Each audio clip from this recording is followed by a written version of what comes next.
We have an emergency. Loree McBride's germ bombs are very deadly right now. And for the past week, I have not been able to sleep more than 1 hour straight. Like I wake up 10 or 12 times at night.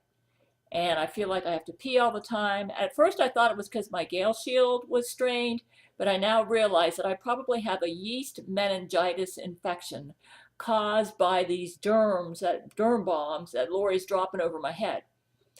I believe that Loree's bombs have given me a mild form of yeast meningitis. I have no fever.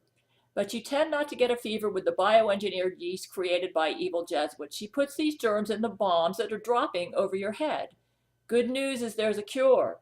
It's Zach Knight's semen. Zach, I believe we have an epidemic. Because when I made my last video about this, I got some response from somebody who indicated that I'm not the only one who's suffering. Here are my symptoms.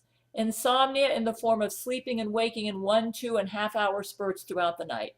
Bladder infection causing irritable bladder and the feeling that you need to pee every half hour. Actually, it's like every 10 minutes.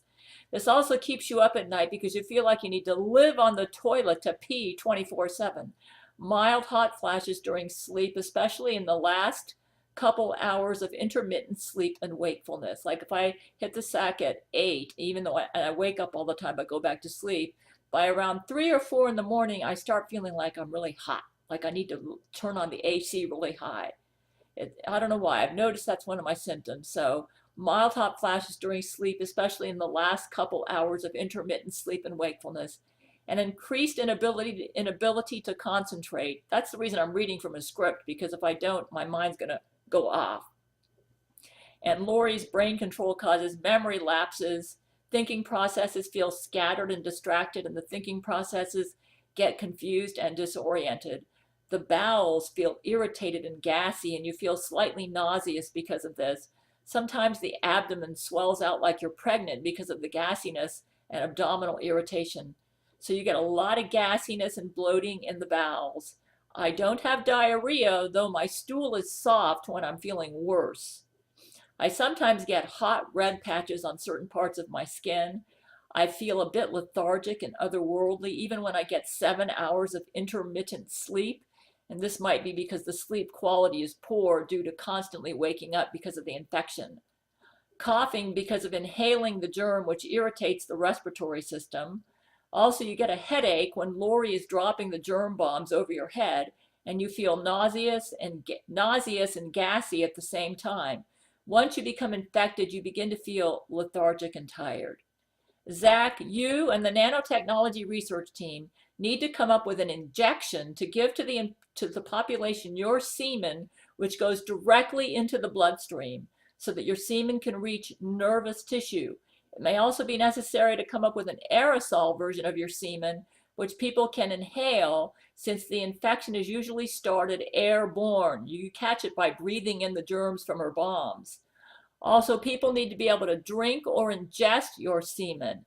It would be ideal if we could come up with a way to deliver your semen 24/7, kind of like a sustained release tablet, version or something like that, because Loree's germ bombs are being dropped 24/7 over our heads.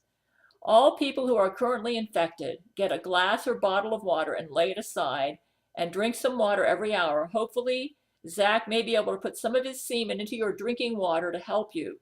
Please, Zach. Zach, you need to scan the population to determine who's infected and somehow give these people your semen. Perhaps it could be put into their drinking water, or maybe their salad dressing or whatever, The germ is pretty strong, so your semen needs to enter the body of infected persons at least every hour, either by mouth, into the blood, or inhaled.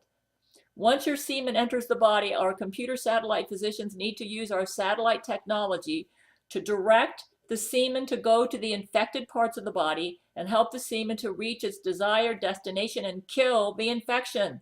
Also, if there's any way to stop Loree's bombs, this is important.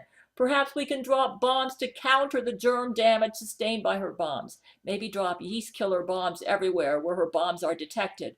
It's horrendous that this evil woman is allowed to contaminate people with her germ bombs like this. She must be stopped. She and those who willingly and knowingly work with her to drop these germ bombs deserve the death penalty for this. Meningitis can kill. It's especially dangerous for anybody who may need to drive. I believe this particular yeast can also induce insanity and yeast-induced schizophrenia. Those not on Seroquel are particularly at risk. It is absolutely mandatory that everyone do the Gail commandments, and I'll have check the link underneath this video. If you are not on Seroquel, contact my men at gailsmen@yahoo.com. Do the Gail commandments and make that your first priority in all you do every day. But this germ is so strong, those infected need extra help from Zach's semen, and we have to find a way to stop Loree from delivering these bombs or to counter them somehow. This is an emergency. I really believe this. Okay, I'm going to go ahead and get this out.